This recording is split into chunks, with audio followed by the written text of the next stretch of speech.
It's not about how much you make, it's about how you manage what you make. That's one of the key lessons I learned during my years of studying finance and investing. Whether you are earning 50,000 or 500,000, the strategies used by the top 1% to grow and protect their wealth can be applied to anyone. In this video, I'm going to reveal the 15-65-20 system, a simply proven approach that can help you manage your money like a financial expert. Starting with the most important part, the 15%. Pay yourself first. The first 15 cents of every dollar you make should be reserved and put aside for yourself. This is where long-term security really begins. You are doing this for two really important reasons. Reason one, peace of mind. Imagine you are going about your day when suddenly you get a flat tire, a surprise medical bill, or an urgent family emergency happens. Without a solid emergency fund, you are not just worried about the surprise itself, you are also stressed about how you are going to pay for it. This can quickly derail your finances and send you into tailspin, but not if you have that 15% cushion in place. Start by building a quick access solution fund, enough to cover 1 month of essential expenses. This is your first line of defense against life's little surprises. 1 month worth of living expenses isn't that much as you think. It doesn't include your Netflix subscription or other pointless spending. It just covers core costs like rent or mortgage, groceries, transportation and utilities. From there, work your way to 3 to 6 months worth of core expenses. This emergency cushion gives you the ultimate peace of mind, knowing that if something major happens, a job loss, a health scare, or an unaccepted crisis, you are still covered and won't have to go into debt to handle it. And reason two, making your money work for you. Once your emergency fund is set up, the real magic happens. The remaining portion of your 15% should be invested so that your money starts working for you, and you don't need to be a financial expert to do this. To illustrate this, let's look at two people, Dominic and Mike.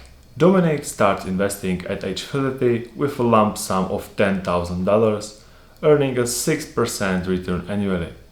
He doesn't touch it for 20 years. By age 50, his initial investment has grown to $32,071 without him adding a single extra dollar.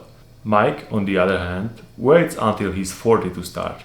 He contributes $2,000 every year for the next 10 years, also earning a 6% return.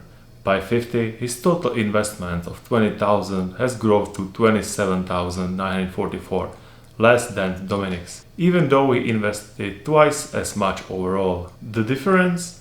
Time and compound interest. This is why it's crucial to start investing as early as possible. The longer you let your money work for you, the more dramatically it can multiply. If your jobs offer a retirement plan with employer matching, contribute enough to get the full match. It's essentially free money. If not, look into tax advantage accounts like stocks and shares in the UK or Roth IRA in the USA, which allow your investments to grow completely tax-free. The key is to max out these accounts first before moving on to regular taxable investment accounts. The 65% covering your essentials without lifestyle creep. Now let's talk about the bulk of your income, the 65%. This is the portion of every dollar that goes toward your fundamental expenses, rent or mortgage, groceries, utilities, transportations, insurance, and any other thing that keep your life running smoothly. But here's the challenge. Expenses have a sneaky way of growing along with your income. Have you ever noticed how people upgrade their lifestyles the moment they get a raise? Maybe you've done it yourself.